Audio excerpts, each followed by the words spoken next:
Oh, sandblasting day. I hate it, but it sure does a good job. But it's messy. As soon as you get done, you got to go take a shower. And around here with the wind we've got, um, if you've got any windows open, you've got a mess. So you always want to make sure that the windows are closed too.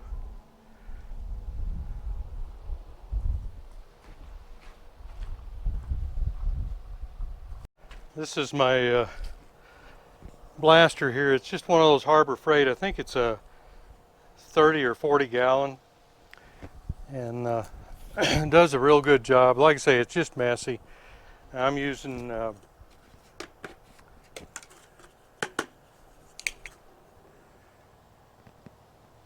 it's number 70 grit.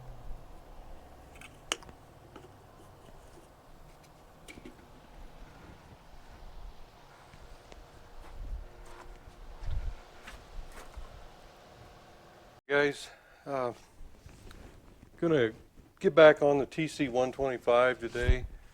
I'm gonna take a look at some of the parts, the crankshaft, the cylinder, and we're going to take a look at almost everything actually, because I've done quite a bit of cleaning, painting, plating, more cleaning. You get the idea. That's what most of it's about, and then we get into assembly, and that's the fun part. But I've had a few people ask me what's happened, how come I haven't put a video out in a couple weeks, and me and the wife both, we've been under the weather, had the flu the last couple of weeks, and it's I'm just now getting back to where I can talk again. So I was pretty hoarse for a while, but all that's under the bridge. We're on the mend, and we're going to try to get some videos up and going again here. So let me get you down here on the bench, and I'll show you what I'm doing. Okay, here's the crankshaft that come out of it. We knew it was in bad shape, but really didn't know it was the extent of the bad. The bad is everywhere. This is the killer right here. This is the seal area. You know, the bearing would run back here, and then the seal would run right here. And there's no way that seal will ever seal. You know, no matter what else we could make the rest of this crankshaft work. You know, this side's okay, and there's a little bit of pitting here, but it's nothing we couldn't overcome. But when you get to a seal surface like this, especially on a two-stroke, there's no looking back. That's gone. It's no good. The only thing you can do to bring this back is to cut this down on the lathe and go back and with a spray welding method and rebuild this surface and then grind it back down to the original. A lot more labor than most people could afford to do. So in this case, it's just better to try to source another good used crankshaft, and that's what I've done. This is the rod. Again, up inside of it, it's just no good. You know, I don't know how much of that you can see, but just no good. So let's take a look at what we came up with. And I took this thing apart because I just, without putting it on camera, I've already done a couple, and this one I knew as soon as I saw this that we were in trouble anyway, so I just popped it apart, and we'll be showing the other one as I rebuild it. Let me get this thing out of the way.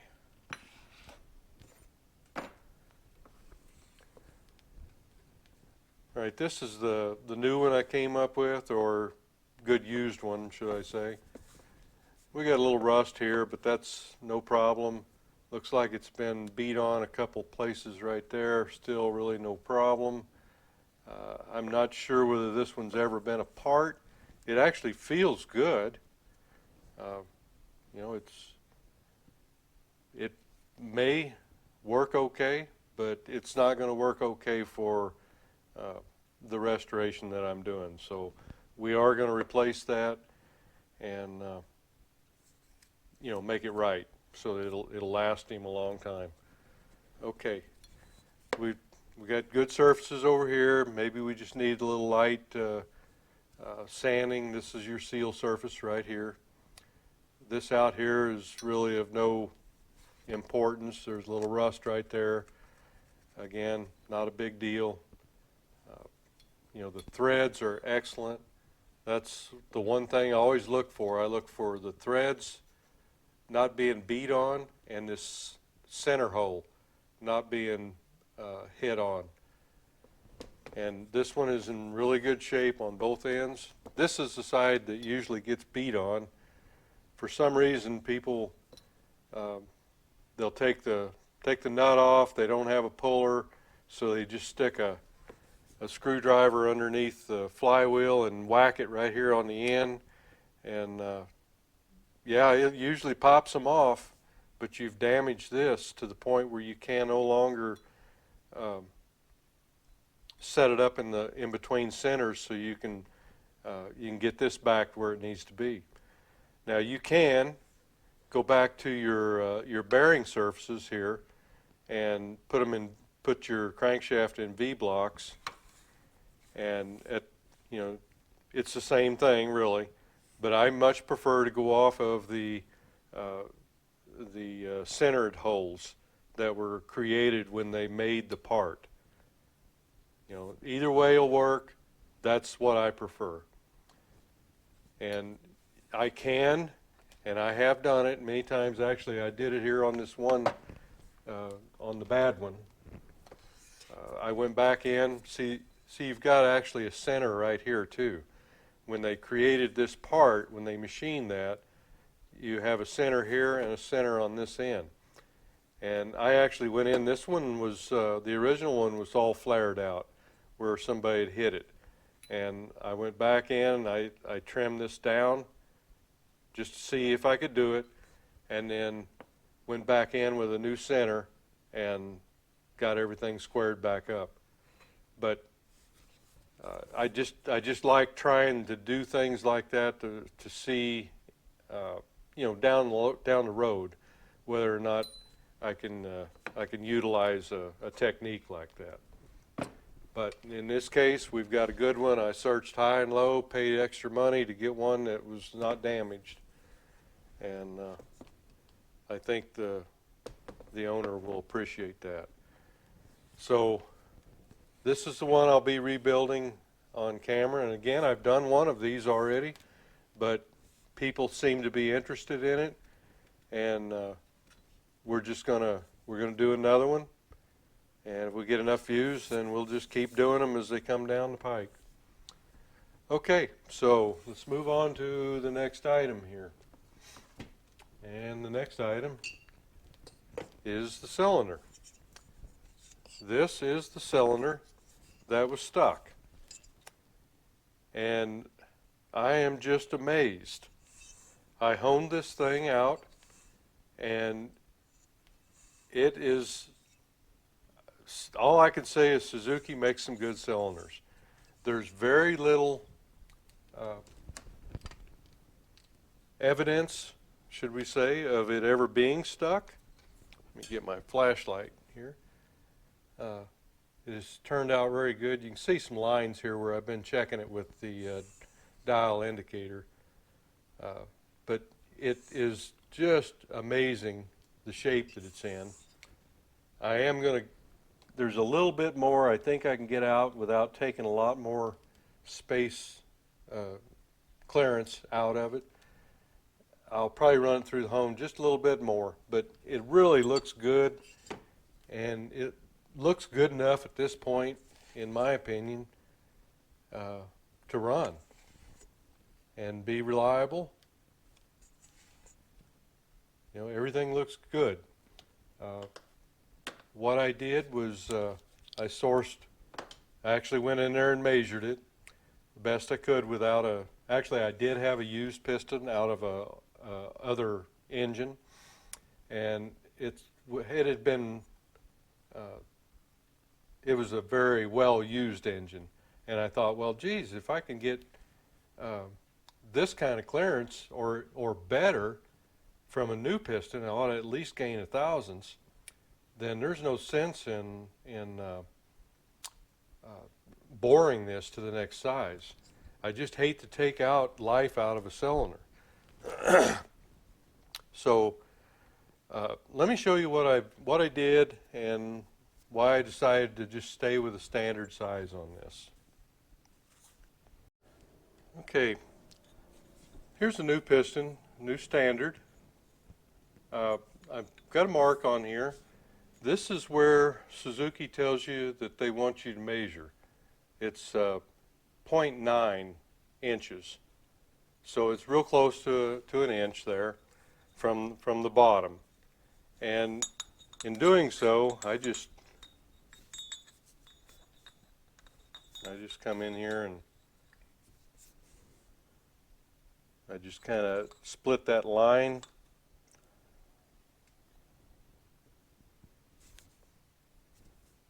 And you just get a good feel with your mic.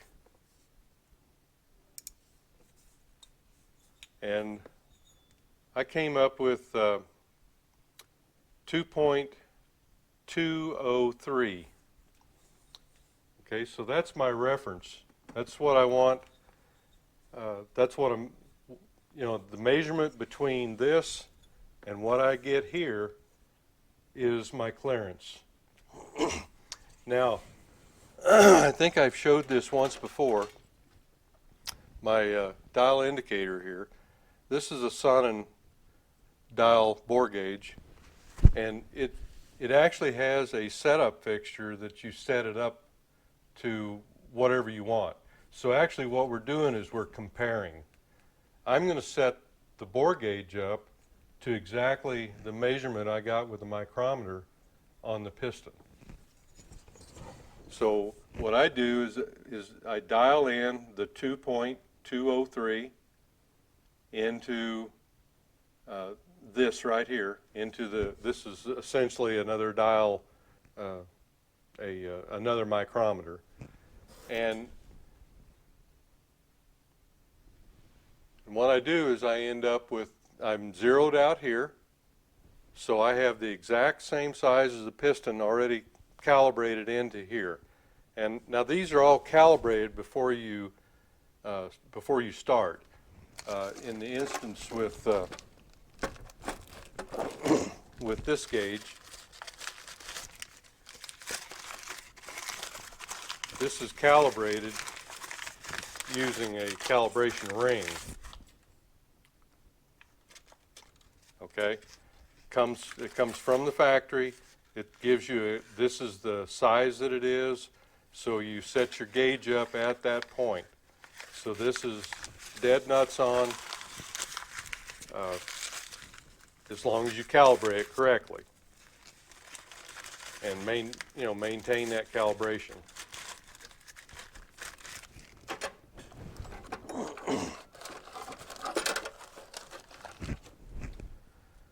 Okay, so back to this now. I've got this zeroed out. I've got it set at the same as the piston. So now we're going to look at the cylinder. Let me see if I can still do this and get you a bird's eye view too. So the first thing that I did was I just went in here and I did some measuring to see what the taper was, and there was very little taper, if any. It's pretty standard all the way around. Okay, so at this point I'm checking the bottom of it here, and I wiggle this back and forth until I get the biggest increment, which is right there. And let's see, you're not seeing that. There. Until I get the biggest number here. So I'm just short of 2 thousandths. Each number is a thousandths on this one. Each line is 10 thousandths.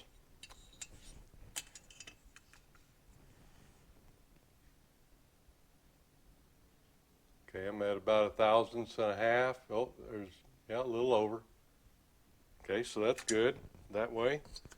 And we turn it over and we go exhaust port to intake port. And we're at a thou 7. Thou 7. We go 90 degrees from that, and we're right at 2.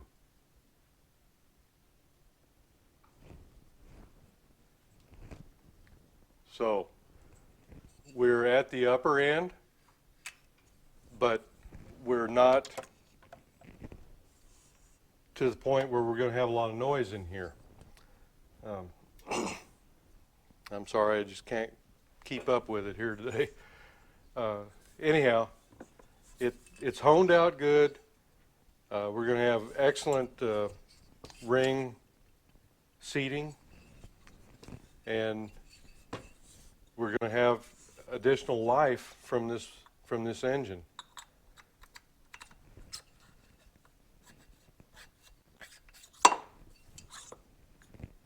Because we're not just taking life out of it. So this is a good bore, a good size, where Suzuki calls for I think it's 1.2 to 1.8, and which is just right under 2 thousandths, and that's kind of where we're at the upper end. So the 74 that I put together has no piston slap, and it was bigger than that. I wanted to say it was around 2.5, something like that, 2.5 thousandths. So I think we're good to go. This one is certainly tighter.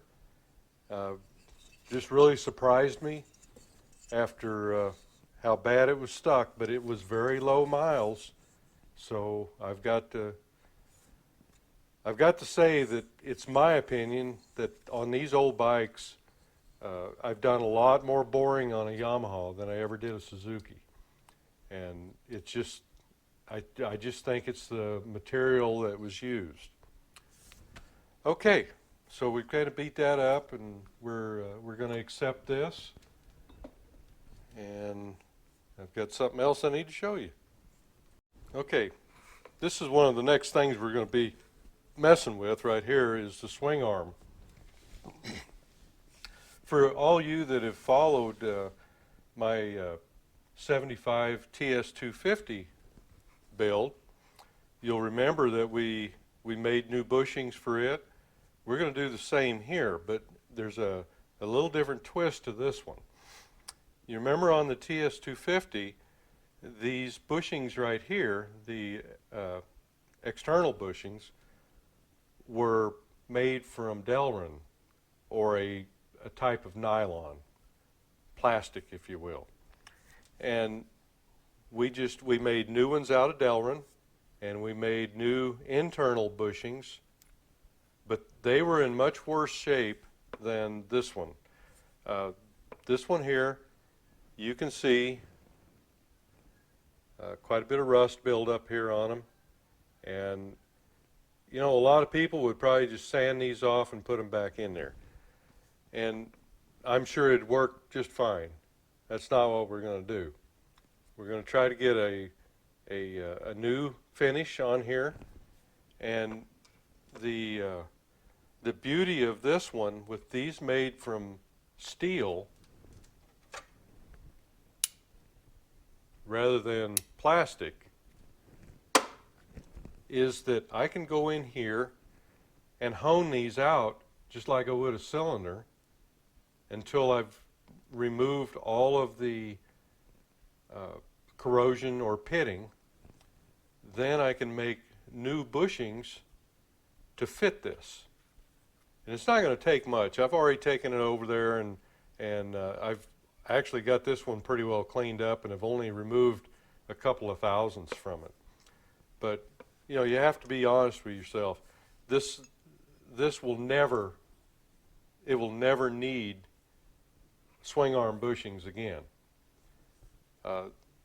These bikes, this bike here, set for 50 years, and it had been rode hard, put up wet, and even at that, if you remember the TS250, this spacer was quite a bit, I mean, it was just pitted so bad it was just one big pit. So we made a new one there too. This one we're not going to have to make this. Spacer's in good shape. You can actually still see some grease on the inside of it here. All this does is space these out to the proper place. So we're not going to mess with the spacer. We're going to take and hone out the outer bushings until we've got them cleaned up. Then we're going to turn out 2 new inner bushings on the lathe. And these are even a little bit loose, in my opinion, here. You know, Suzuki doesn't give us a tolerance here, but the tolerance we should have is between 2 and 3 thousandths, and that's what we're going to shoot for something this size. And as far as how they fit in here, that's what we're shooting for too, about 2 thousandths, because these are going to be greased up, and that's going to eliminate any twisting in the swing arm as you're going down the road or as your suspension is working. And it's just the right thing to do to have everything tight again. So that's where we're going on this item. And this is probably going to be my next video after this one. Right now what I want to do is show you some of the progress that we have on the bike, and just, you know, kind of give you a little bit of a show of what we've done behind the scenes and where we're at now and where we're going. Okay, here's the frame sitting here on the behind the Yamaha frame. It's all painted, repaired where necessary, and there's a swing arm. That's what we're going to be fixing the bushings on. And here I've done some plating, but I was having a lot of trouble with my plating, so I ordered some new chemicals, and I'm gonna finish the rest of it and do some of this over. I'm just not happy with all of it. There is a lot of the black parts that are going to go back onto it. Air cleaner, switch housing, battery box, your triple tree, all that kind of stuff. So that's pretty much ready to go back on. And I think I've got most of the parts. Here are the wheels. I've got painted up. All I've got to do is throw a coat of clear on them, just so that everything stays nice.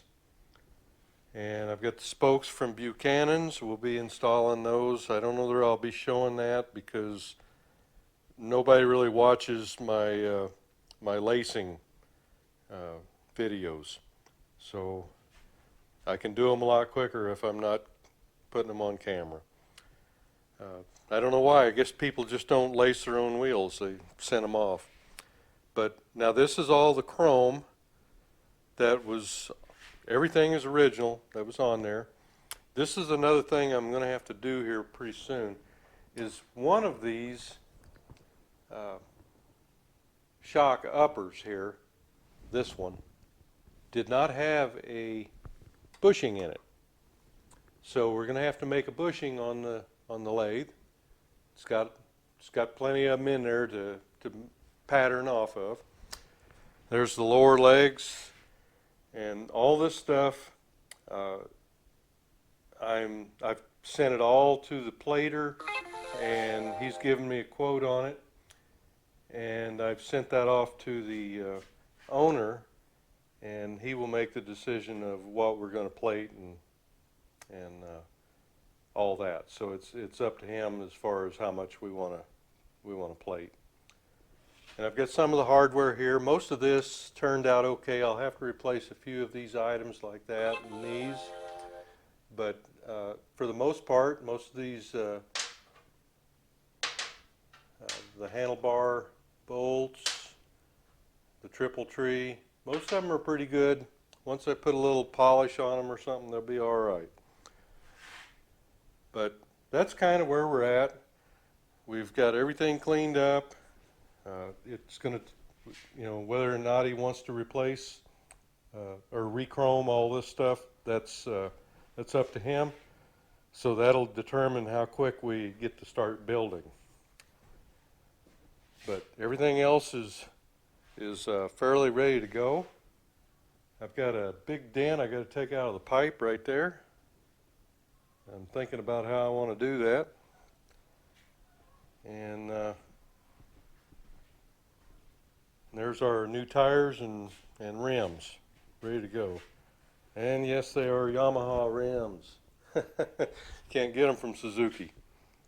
So this is it's going to have some Yamaha wheels on it. They're all the same, 36 hole. But anyhow, that's kind of an update of where we're at. I do have the Yamaha back up here on the lift and the TS250. So that's my goal, is to work on these two bikes and the TC125. The next, I've got a lot of engine stuff sitting around down here. This is the TS250, the TC125, and of course the Yamaha is already built and in the frame. And we've got the TS250 up here that I've got to finish disassembly on and clean up. This is the case for the TC125. It's all cleaned up, ready to go. I just got to pop out the seals and bearings and reinstall them. But as you can see, we are making progress. However, as slow as it may be, I'm a little slower than I want to be.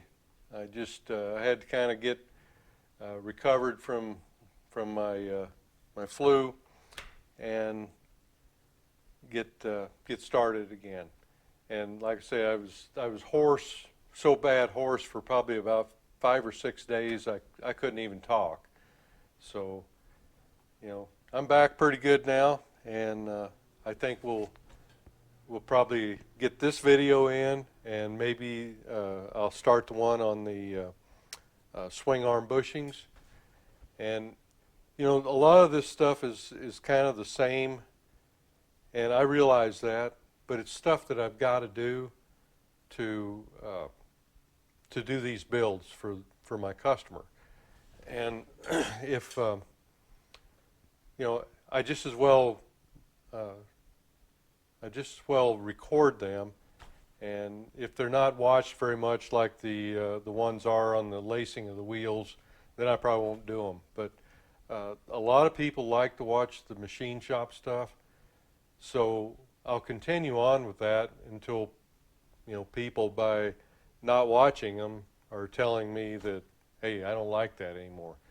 So that's what you as the viewer can tell me. Let me know what you like, what you don't like, and I will certainly take it into consideration. But bottom line is, I've got to satisfy my customers first, so I've got to do their work, and in doing so, I try to put some how you do this information into my video, but not all the time can I do that. So it's not as in-depth as maybe some people would like, but that's what I've got to do. I've got to balance the time that I spend on videos and the time that I spend on the customer's bike. So I've got to have some balance there so I can get this done for the individual. So anyhow, enough of that. Hey, if you like what's going on here, please give me a thumbs up. Give me a subscription if you haven't already, and don't forget to hit the bell icon. That way, when I put a new video up, you're the first to get it. And I appreciate you going along on the ride. See you next video.